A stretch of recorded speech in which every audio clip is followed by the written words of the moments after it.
Alright, so in this video, pag-uusapan natin kung papaano mo i-check ang iyong ads para malaman mo kung alin yung nagpo-perform or alin yung nakakahit ng goal natin and alin yung kailangan mong patayin or i-off. So, bigyan muna kita ng tips pagdating dito sa pag-check ng ads. So, sa simula, habang nagsisimula ka pa lang naman, sa pag-check ng ads, kailangan i-check mo yung ads mo at least every day. Okay, at least once a day. Pero pag nagsisimula ka pa lang kasi, since iilan pa lang naman yung ads na gagawin mo or usually kayong mga magsisimula pa lang, beginner is isa pa lang naman na ad set yung gagawin mo, hindi ka naman kukonsumo ng sobrang habang oras para tingnan to. Actually, siguro sa simula, mahaba na yung 10 minutes para i-check mo yung yung ads mo kasi nagsisimula ka pa lang naman. Unlike sa mga katulad namin na ang dami na naming mga ad set, ang dami na naming mga data na nag-gather, na usually inaabot kami ng ilang oras, minsan ilang oras, lalo na pag nagke-create kami ng mga bagong creatives, yun yung pinaka makonsumo sa oras, no? Pag nagre-research kami, which is tuturo yan sa advanced na Facebook ads. Pero bilang nagsisimula ka pa lang, at least everyday i-check mo lang para makita mo kung nagtutuloy-tuloy pa ba yung ads mo. Kasi minsan, si Facebook, i-approve niya yung ad mo, pero makalipas ang ilang araw, bigla niyang i-reject. May topak na ganun din si Facebook minsan eh. So para at least nakikita mo kung natakbo pa rin ba yung ads mo or hindi.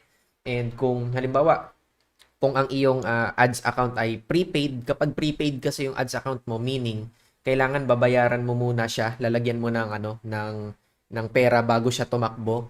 No, yun yung mga prepaid na ads account, and yung mga postpaid naman is yung kabaliktaran nun. Babayaran mo siya kapag ka nagastos na niya yung certain levels. Usually pag nagsisimula pa lang yung mga postpaid, 500 pesos yung yung inaalat ni Facebook para nagastusin mo, na pag umabot na ng 500, kailangan mo na siyang bayaran. So yun yung yun yung para sa mga postpaid na baguhan pa lang. Pero kapag kaya make sure pala, by the way, na kapag postpaid yung account na ginagamit mo, napaka-importante na binabayaran mo agad yung yung bill mo. Kung magkano yung kailangan mong bayaran sa ads, kasi kapag hindi mo siya binayaran agad, mataas yung chance na i-disable ka ni Facebook. So napakahirap kapag na-disable ng ads account, kaya iwasan natin hangga't maaari. Okay? So number 2, so ngayon naman pag-usapan natin kung paano mo malalaman kung ang iyong ads ay winning or losing. So, alin yung ads na dapat mong patuloy na buhayin or scale up, which is ituturo ko sa mga susunod na lesson, yung about sa scaling, and alin yung ads na kailangan mo nang patayin. So, ang primary KPI na kailangan mong tingnan, which is pinag-usapan natin sa nakaraang lesson, di ba? KPI meaning Key Performance Indicator. Kumbaga, yan yung pinaka-goal na hinihit natin sa simula. Ang primary na kailangan mong tingnan is yung CPM, or cost per message. Okay, yung halaga kung magkano yung binabayaran mo per message na nakukuha mo sa ads. So, punta tayo dun sa aking ads account para at least makita mo. So, punta tayo dito sa cold messages. So, dito sa results, dito mo makikita yung per messaging conversation started. So, ibig sabihin nito, 5.64 pesos yung binabayaran ko sa bawat isang tao na nagme-message sa aking Facebook page sa ad set na ito. Okay? So, ang average kapag tinotal lahat ng mga ad set na ginawa ko is 6.85 pesos. Para sa akin, okay pa to eh. Okay pa to. Pero ang goal ko is mas mapamura pa siya ng mapamura. Kaya kung mas mababa dito yung makukuha mo na cost per message, mas maganda.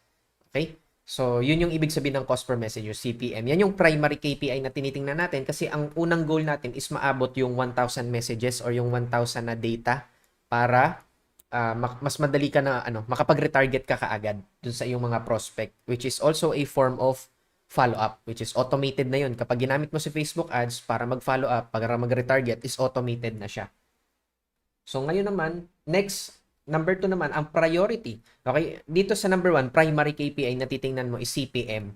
And number 2, priority KPI natin is palaging ROAS or return on ad spend. Kung magkano yung babalik sa atin sa bawat ginagastos natin na ads. So bakit priority KPI ang ROAS, primary yung KPI yung CPM? Kasi pag nagsisimula ka pa lang, hindi naman agad-agad. Possible, pero hindi agad-agad na magkakaroon ka ng ROAS or hindi agad-agad babalik yung yung ininvest mo para sa ads. So kaya natin to ginawa is para maintindihan mo rin na hindi porket maganda yung CPM mo, okay na yon, no? Kasi kung wala kang nako-close na deal, usually ang problem mo ay yung closing mo at follow-up. Yun yung unang pong palaging titingnan. Yung closing mo and follow-up. And ikalawa na titingnan mo kapag wala ka naka-close na deal is yung targeting mo or yung ginagamit, yung ads mo mismo. Kaya wag kayong mafo-fall sa na ano, wag kayong mabibiktima na porket mura yung CPM okay ka na kung hindi nagkakaroon ng ROAS. Kasi ang priority natin is ROAS. Pero what if naman yung CPM mo ang mahal, halimbawa nagte 10 pesos ka, 15 pesos pero may ROAS, so dapat mo bang patayin 'yon? Hindi. Kasi bumabalik yung pera mo eh. 'Di ba? Malaki yung ROAS mo. Halimbawa, ang nagiging ROAS mo is more than times 3, nagiging times 4, times 5. So, for example dito, pakita ko sa iyo. Ito magandang example. Ito kasi for hot market na ito, no? Itong data na papakita ko sa iyo is within this week lang. Okay, within this week. Ito ay isang messaging campaign, messaging campaign na ang target nito is yung mga nag-message na dun sa aking Facebook page. Okay? So, meaning, ito na yung mga nag-message, mga hot market na sila. Kaya, yung campaign ko, ang pangalan ay hot. Okay, hot market na sila. Kung mapapansin mo, dito, tinan mo yung cost per messages. Di ba? 48 pesos, 123 pesos. Napakamahal. Di ba? Sobrang mahal kumpara dun sa 6 pesos. Pero kung titingnan mo yung ROAS niya, okay? Kung titingnan mo tong ROAS na ito, 40 pesos, 40 ang ROAS tapos 12 or 13 yung ROAS. Ito 40, almost 41 na. Ito losing ad set ito sa ngayon. Losing ad set siya. Pero nasa testing phase pa rin naman ako. So pag-uusapan natin itong about retargeting sa mga susunod na lesson. Pero ito kung mapapansin mo, 40 yung ROAS, no, ang budget ko lang 70 pesos, 51 pesos per day, tapos 12 yung ROAS. Papatayin ko ba yan kasi ang cost per message ko ay ganyang kalalaki? Binibigyan niya ako ng pera eh. So, winning ito. Kaya, yun ang ibig kong sabihin na ang priority KPI natin is ROAS. So, kung nakita mo, mahal ng CPM, pero maganda yung ROAS niya, malaki yung ROAS niya, huwag mo papatayin. Ituloy mo lang yan. Okay? Pero kung nakikita mo na ang mahal na nga ng CPM, tas wala pang ROAS, kailangan mo na talaga siyang patayin after 3 to 4 days or after 2,500 impressions. So, ipakita ko sa'yo yung about naman sa impressions. Cold itong pinag-uusapan natin. Yung hot, pinakita ko lang sa iyo as example. Pero ang pinag-uusapan natin is cold market. So, punta tayo dito sa cold. Kanina may mga pinatay lang ako kasi, for example dito, this week, itong mga pinatay ko kanina. Tama ba? Itong dalawa na to. Ang impression niya is lampas na ng 2,500. So, meaning, more than 2,500 katao na yung nakakita nito. Pero, wala siyang ROAS. Walang ibinalik sa akin and yung CPM niya, acceptable naman yung CPM niya. Kaso nga lang ay hindi maganda yung naging return para sa akin. Kaya ang ginawa ko, tatlo kasi itong tinesting ko na to, itong isa, pinaglaban-laban ko sila. So ito yung may pinakamura na CPM, yan na lang yung inalaw ko na magtuloy-tuloy, pansamantala. Okay? Kasi bibigyan ko pa siya ng another, ilang araw pa lang naman to eh. 2 araw pa lang naman. So, bibigyan ko pa siya ng another mga 3 days pa ulit para testingin, para makita ko kung may ibabalik siya sa akin or wala. Pero usually talaga, kapag nagsisimula ka pa lang, ako kasi may malaking data na, medyo advanced na yung ginagawa ko. Pero, pag nagsisimula ka pa lang, minsan talaga, mababa yung CPM, pero lumampas na ng 3 days or 1 week na, mababa yung CPM mo, pero walang nagiging ROAS dito. Kasi cold market ito. Okay, usually mababa talaga yung ROAS dito pagdating sa cold market. Pero, nang dahil sa hot market, sa retargeting, dun tumataas yung ROAS. Kasi, hindi ko pwedeng sabihin na, for example, ito, okay itong mga to, 6 pesos lang, yung average ko dito, 6 pesos for, wala pa akong nagiging ROAS this week, meron akong naging ROAS, meron akong naging result last week. So, yung mga ROAS na manggagaling dito sa cold market, ibig sabihin ito is on the spot sila na nag-enroll sa Team Genuine Academy. And palagi niyong tatandaan na pagdating sa cold market, mababa yung chance na yon. Mababa yung chance na may mag-on the spot sa inyo. Kaya ang itinuro ko sa iyo kanina, ang primary KPI na titingnan mo is CPM, cost per message. Ang goal mo lang muna is mapaliit yung CPM para makapag-gather ka ng data. Kumbaga nag-i-invest ka. Kaya huwag ka muna mag-expect na may ROAS agad or may return on ad spend agad, may babalik agad sa iyo kasi nasa cold market ka pa lang. Okay, tandaan mo yan, nasa cold market ka pa lang. Kung magkaroon man to ng ROAS, possible pa rin naman na magkaroon siya ng ROAS. For example, last week, meron tama ba? Last week? This month. Gawin natin this month. So, meron siya, sobrang baba ng ROAS. Pero, yung cost per messages niya is mura. Kapag ginawa ko siya na ang ibig sabihin kasi nitong nandito, this month, ina-average niya yung buong buwan. So, as of the making of this video, today is October 19. So from October 1, ayan, October 1 to October 19, ina-average niya per day kung magkano yung CPM. So mura itong CPM na ito. Kapag pinalitan mo siya within this week, ang ina-average lang niya is within this week. October 17 to 19, dalawang araw pa lang yung nakakalipas. So, hindi talaga, minsan talaga tumataas, bumababa yung CPM. Ganun talaga yan, okay? Huwag kayong magugulat, biglang tataas, biglang bababa. Huwag kayong magde-decide agad-agad pagdating dyan. Basta, unahin mo lang muna, ang isipin mo lang muna is mapamura mo yung CPM, ang goal mo lang muna is makapag-gather ka ng at least 1,000 na data para dun sa mga para sa retargeting. Kasi nasa retargeting yung malaking bawi. Yun yung experience ko dito sa ads. Kasi ulitin ko, cold market ito. Okay, cold market ito, ibig sabihin wala pa silang tiwala sa'yo. So bakit sila mag-on the spot? 'Di ba? First time ka lang nila nakilala, first time ka lang nilang nakita. Wala pa silang tiwala sa'yo. Pero pagdating dito, kaya dito sa hot na campaign ko, ang taas ng ROAS bigla ay dahil tawag dito, kilala na kasi nila. Hot na kasi sila. 'Di ba? So makikita mo, mapapansin mo from cold to warm to hot. Pagdating sa hot, ready na sila eh. Kumbaga may tiwala na sila. Kaya mas mataas yung chance talaga na mag-enroll sila. Kaya malaki yung ROAS dito. So kung gagawin natin to this month, so yan. So base dito sa data na ito, no? Meron tayong 11 na bagong nag-enroll. Tapos magkano lang yung nagastos dito sa dalawa na to, nasa 1,100. So 1,127. So kung i-compute natin yan, sipin mo to 1,120 1,040.10 plus 127.81. So ibig sabihin, ito hindi kasi to enrollment eh. Ito lang na nandito. Ibig sabihin, yan 1,167 yung naging total na nagastos ko para sa 11 katao. So kung 11 katao 'yon, times natin sa 420, tingnan mo yung bumalik. So bakit 420? Direct referral incentive, di ba? Team Genuine Referral Incentive. So for referral incentive pa lang 'yon, hindi pa kasama yung kinita mo sa GFAX. So kung isasama mo 'yon, no, gawin natin 4,620 plus 11 times 125 pesos yung direct referral sa GFAX, di ba? Plus, sabihin na natin, what if may pairing ka? Sabihin na lang natin, isang pairing lang. 300 pesos sa isang pairing. So, siguro wag na natin isama 'yon. Wag na natin isama 'yon kasi hindi lahat kayo ay hindi lahat kayo ay 300 pesos na kaagad sa pairing. Diba yung iba sa inyo nagsisimula pa lang, first to 15 ka pa lang. So wag na natin isama yung pairing ha. Kung hindi natin isasama yung pairing, direct referral lang. Kumita ako ng 5,995 pesos sa 1,127 na ginastos ko. So imaginein mo 'yon. So ganun ka powerful kapag sinusunod mo yung cold, warm and hot na natin na itinuro ko sa iyo. And napakalaking factor pa rin si manual follow-up. Okay? Napakalaking factor pa rin ng manual follow-up kasi hindi magpipay nitong mga to. Hindi sila mag-enroll kung hindi ka nagfo-follow up. So, wag ka masyadong mag-focus sa malaking CPM kung nagkakaroon ka naman ng ROAS sa ginagawa mo. And sa simula, wag mo i-expect na magkakaroon ka agad ng ROAS kasi cold market ka pa lang. Okay? Nasa cold market ka pa lang. Okay? Wag mo basta-basta papatayin yung ads mo porket nakikita mo na tumataas yung CPM kung meron namang bumabalik. Okay, so yun yung palagi mo natatandaan. Kung wala ka pa napapa-enroll for the next 30 days, magbase ka muna sa CPM kasi ito yung isipin mo. Kasi for halimbawa, what if sa loob ng 30 days, wala ka pa rin napapa-enroll.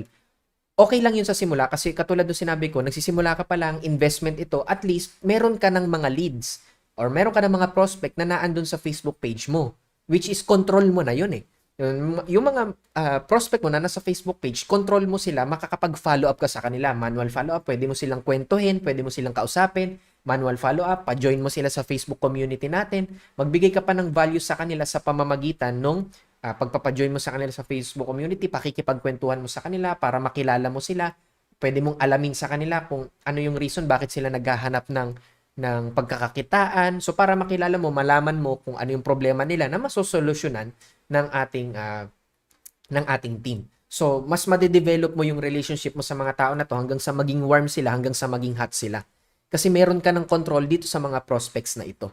Nandun na sila sa list mo eh. So, palagi nyo tatandaan, ano yung paulit-ulit kong tinuturo? The money is on the list.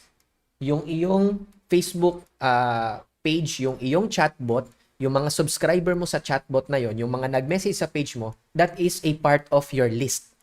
So, palagi nyo yung tatandaan. So, katulad nga nung sinabi ko, investment ka nga kasi sila. So for example, possible ikaw, hindi ka naman agad-agad nag-enroll sa Team Genuine, di ba? Ilang beses kang finalo up. Inabot ka ng gano'ng katagal, ilang araw, ilang linggo, ilang buwan, yung iba nga sa inyo, inaabot pa ng ilang taon bago mag-decide na mag-enroll. Pero nang dahil na andun kayo sa aming list, kung sino man yung sponsor mo, nang dahil na andun ka sa list ng sponsor mo, nafa-follow up ka pa rin hanggang sa nandito ka na nag-decide ka na mag-enroll. Okay, so yun yung palagi mong tatanong. Kaya ako sinasabi sa inyo na yung Facebook ads ay investment yan. Investment yan. Kasi malay mo, no, dito sa, sabihin na natin, within 30 days, worst case scenario, wala kang napa-enroll agad, sabihin na natin. Pero dahil sa patuloy mo nag-follow up and in-apply mo lang itong tinuturo ko sa'yo, follow up ka lang, malay mo yung isa sa mga mapapa-enroll mo dun sa mga nakuha mo na prospect, ay yun pala yung magiging leader. Okay? Mauunahan ka pang maging leader, kikita ng mas malaki kaysa sa'yo, which is mas maganda yon. Kapag nangyari yon, magkakaroon ka ng passive income.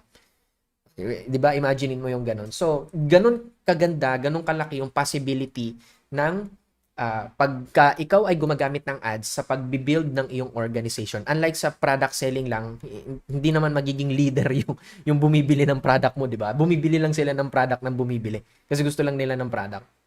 So dito, building kasi yung ginagawa natin.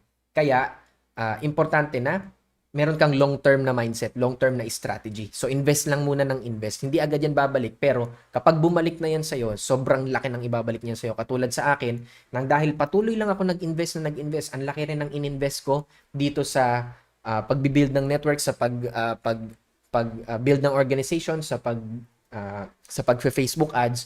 Pero nang dahil doon, kahit ngayon, kahit hindi ako mag-ads, kumikita ako ng minimum 100,000 per month passive, kahit hindi ako naka-ads. So, yun yung balik sa akin ng ilang taon ko na pag-i-invest.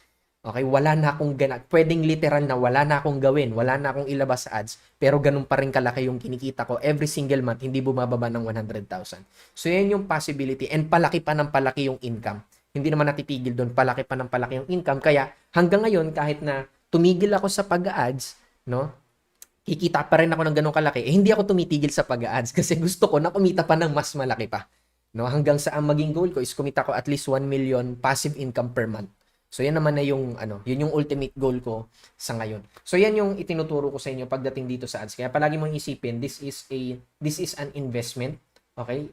And kapag ka nakita mo naman na halimbawa hindi talaga nagpa-perform yung ads mo, halimbawa after 4 days ang mahal ng CPM or after 3 days, at least 3 days, ang mahal talaga ng CPM, nagte 10 pesos, ganyan, 8 pesos, sobrang mahal. Ang pwede mong gawin is mag-create ka na ng panibagong testing. Kaya ako, as much as possible, ang maire-recommend ako sa inyo, pag nagte-testing ka, mag-test ka ng at least 3 para, kasi di ba maghihintay ka ng 3 araw para dun sa learning phase ni Facebook. Tapos kung paisa-isa lang, so ibig sabihin every 3 days ka lang magkakaroon ng testing, nasasayang yung oras at araw mo.